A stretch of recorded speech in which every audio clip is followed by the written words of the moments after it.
So this is our last week investigating the precepts, the guidelines the Buddha laid out for folks to get along with one another and for living well, living without regret on planet Earth. These guidelines are a support to growing our hearts, to awakening them from the sleep of our delusion and self-preoccupation, you could say. They're intended to be held in mind every day, turned over more like a Zen koan, like an unanswerable question that gets the mind to think differently about its usual habits or from its usual habits. They invite us to notice our actions and their results, their impact on us, on others, and the natural world.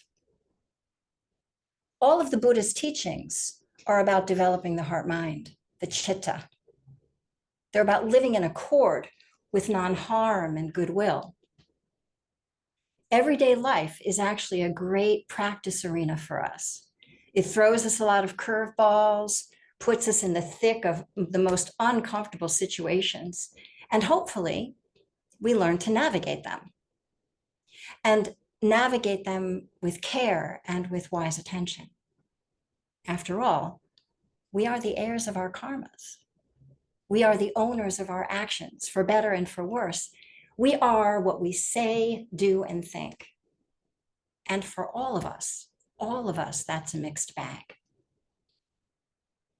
Each precept is a training that grows and refines the heart-mind to be ever more skillful in particular ways, because the heart, it needs to be trained in a lot of different ways, trained in kindness and in compassion and gladness, appreciation, contentment, equanimity. Like there's so many places where the heart, where we want to grow the heart. And most of the time, the heart knows if we've been skillful or not. We know if we pause long enough to notice and feel. In fact, I'd say that's the hard part, noticing and feeling. But it's worth it. It's worth it. The more skillful we are, the less we regret our actions in body, speech, and mind, and the more at ease we'll feel in our skin. Each precept encourages us to notice and caringly attend to the moments, the situations, the places where we commonly get into trouble. In fact, each precept was created by the Buddha in response to monastics behaving badly, acting unskillfully. Monastic or not, these are problematic tendencies for all of us humans, all of us. So rest assured, you're in good company. We're not alone, we're not defective. Rather, we are simply human, complete with skillful and unskillful habits. And as Bill said on Monday, we humans are also not far from the animal kingdom. Knowing this can be really helpful because it can remove some of the unnecessary judgment we lay on ourselves and others for unskillful actions. We will inevitably step in it, put our foot in our mouths, say or do something careless. Our task as humans is not to be perfect, but to do our best to not give in to unskillful impulses and to develop skillful ones. That means we have to look, to notice what we are doing and check in on our intention, what motivates our actions. And because we're not striving for perfection, they require that we be forgiving about our human faults, our missteps and unskillfulness. Actually, we learn by stepping in it, by making mistakes. If we let ourselves, if we can bear to look at how we relate to a situation or a person. These precepts are about how we relate to what is happening. So let's honor and appreciate the learning that comes from all of our mistakes and missteps. Each of these precepts identifies actions that we are encouraged to take. We learn to restrain unskillful actions, and we learn to cultivate skillful ones. Each can be articulated from the point of view of what impulses need to be restrained and what ones need to be developed. This too can be quite helpful because sometimes I need the firm hand of kindness that explicitly tells me what not to do. And sometimes, often, I think, we need the soft hand of kindness telling us what qualities to bring forward. So let's just review the 5 precepts. The first precept encourages restraint from killing, from harming, and from hurting other living beings. No one wants to be on the receiving end of harm. At the same time, it also asks us to bring forward compassion to protect the safety and well-being of people, animals, and the natural world. The second precept, it encourages restraint from stealing. No one wants their possessions taken. At the same time, this precept also asks us to bring forth loving kindness and generosity, to share the wealth. The third precept encourages restraint from sexual and bodily misconduct.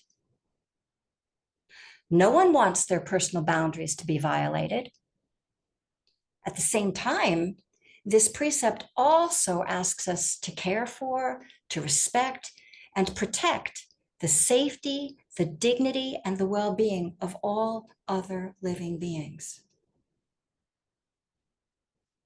The fourth precept encourages restraint around unskillful speech and unmindful listening. No one wants to be yelled at, ignored, or not listened to. So this precept is also asking us to be more attuned interpersonally, to cultivate kind speech and deep listening. The fifth precept encourages restraint from the habit of excessive and unnecessary consumption. Everyone wants to have enough resources to survive and thrive. Everyone. So this precept invites us to bring caring consideration and the spirit of generosity to what and how much we buy, eat, drink, and mentally consume.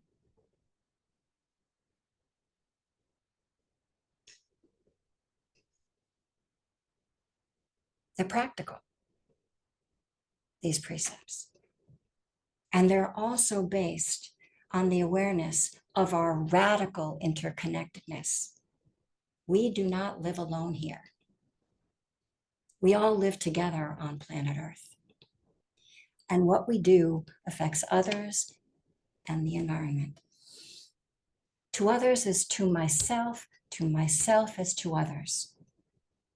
This is the motto the Buddha encourages us to live by. How we treat ourselves will impact how we treat others. The care and consideration we offer ourselves has implications for how we care for and consider others. Our gain is often at the expense of someone else's loss. Our skillfulness is a boon for us, for the development of our heart, and ultimately a boon for everyone else, all that we encounter. The beauty of these teachings is that we have permission to learn, permission to make mistakes. We are not imprisoned by our bad habits, not if we let them be our teachers, not if we meet ourselves where we are, in our perfectly perfect imperfection, and let ourselves learn. This life did not come with an operating manual. We're learning on the job. And this is what the Buddha recommended. Pay attention and learn on the job. He suggested that we grow our hearts by investigating our skillful and unskillful actions, not by judging ourselves.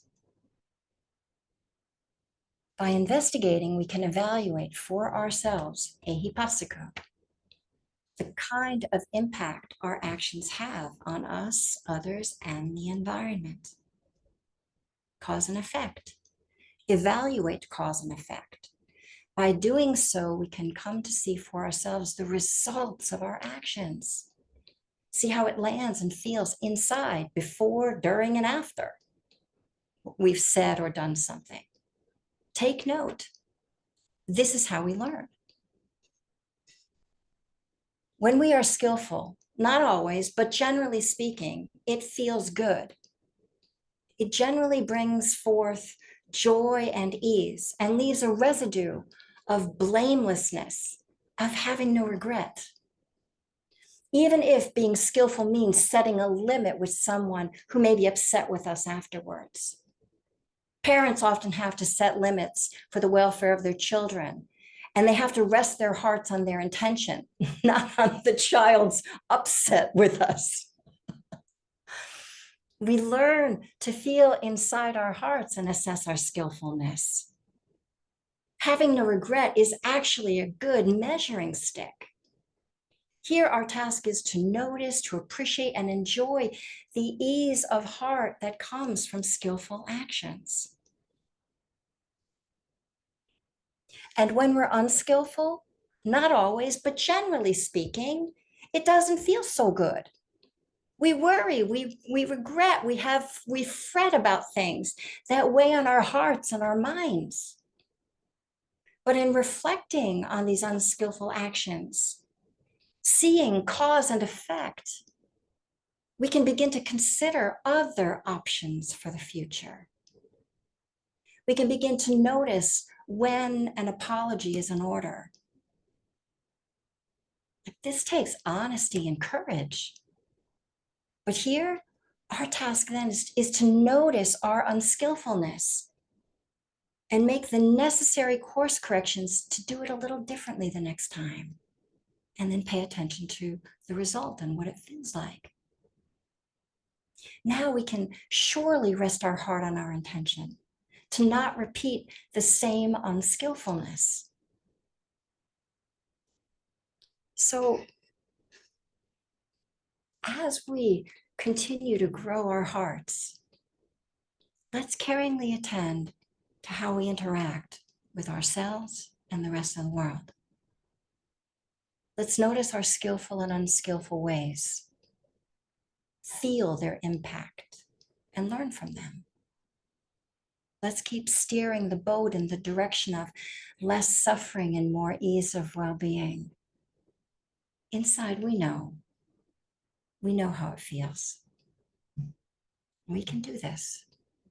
It's for our welfare and for the welfare of all we encounter. We can do this. Thank you for your kind attention.